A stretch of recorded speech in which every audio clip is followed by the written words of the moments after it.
specifically right now, we want to talk about what you can do as a buyer to make your offer competitive in a highest and best situation. Now, Dean, when we were on a commercial break, you had some really good points. Yes. I'd like to discuss those. Hopefully the buyers are very well informed of the situation that they're competing. Buyers need to be aware, like we just mentioned, buyers need to be aware that they are competing if the seller has given the authorization to the realtor, the listing agent, to disclose multiple offers. Mm-hmm.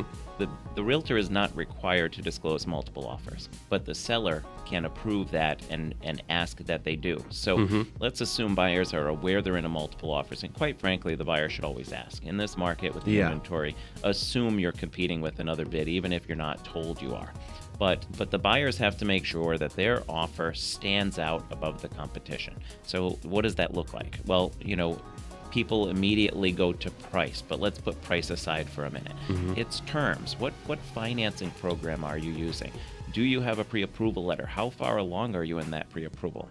Some mortgage companies do a full pre-approval with documentation, and it's a real pre-approval, not a pre-qualification. Pre-qualifications are only worth the paper they're written on. So what are the terms? What type of financing are you going for? Are you asking for many things of the seller? Buyers, when they read the rule book, they were taught to ask. The book says ask for everything.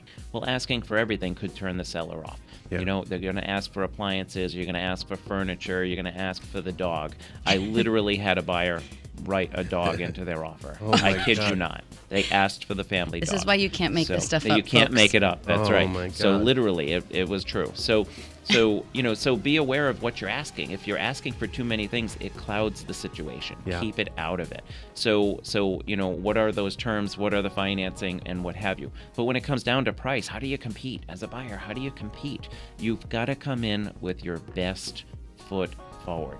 Call it your walkaway number. And there are different ways to achieve that in your mind. But buyers have to decide, at what price am I willing to lose this house? The hard part is that buyers are afraid to pay too much. Well, I may, if I offer $10,000 over asking price, how do I know that the nearest competing offer isn't $5,000 below asking price? Now I just spent $15,000 that I didn't need to spend. And that's what has caused the evolution of the escalator clause when it comes to negotiations and offers. And an escalator clause allows a buyer to compete with all of the other offers, but not pay more than they need to, if that makes sense. So example, the buyer makes an offer that is X amount of dollars over the highest competing offer, but they put a cap on it because you can't just leave it at that. At some point, the buyer has to decide what is the most I'm willing to pay for this house, but let's compete with other offers and be at least over the nearest competing offer up to a cap value of Y.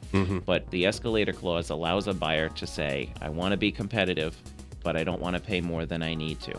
And I want to put a cap on it as the most. Now, should the seller accept the offer at the highest price possible, let's say that $205 example, how do they know that they were $1,000 over the highest offer? How do they know that the other offer was $204? Well, the offer should include a statement that should this offer be accepted, documentation should be provided of the nearest competing offer.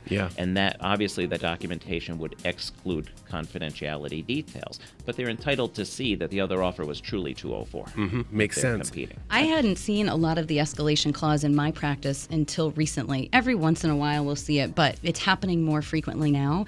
Another thing that I'm seeing more often, even than the escalation clause, is buyer letters, where buyers are accompanying a personalized letter to the seller as an acknowledgement of how much they love the property, how they can foresee their family growing and hopes and dreams. And it's remarkable because emotions have such a big impact on the decision making of our buyers and sellers. It's remarkable how price really is no longer a factor when they've received a handwritten letter that kind of pulls at the heartstrings. Real estate is such an emotional experience where when you're getting a home ready for sale, you need to look at it from buyer's eyes. It's a very hard thing for sellers to do, and that's why when we stage a home, we're staging it for buyers.